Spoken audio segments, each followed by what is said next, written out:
नमस्कार विद्यार्थी मित्रांनो, आज आपण शिकणार आहोत 9 ने गुणाकार करण्याची सुपर शॉर्ट ट्रिक। उदाहरणार्थ तुम्हाला 47 गुणिले 9 करायचे असेल तर आधी 47 गुणिले 10 करा। तुमचे उत्तर काय येणार? 470। मग 470 मधून तुम्हाला 47 मायनस करायचे आहेत। तुमचे उत्तर काय येणार?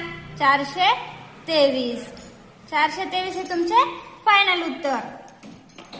समजा आता दुसरं एक उदाहरण घेऊ आपण। 63 गुणिले 9 तुम्हाला करायचं असेल तर आधी 63 गुणिले 10 करा। तुमचे उत्तर काय येणार? 630। मग 630 मधून तुम्हाला 63 मायनस करायचे आहेत। तुमचे उत्तर काय येणार? 567।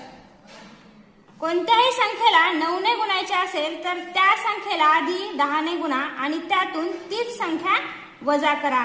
अशाच भन्नाट मॅट्रिक्स साठी सक्सेस स्टडी हब अकॅडमीला सबस्क्राइब करा। धन्यवाद।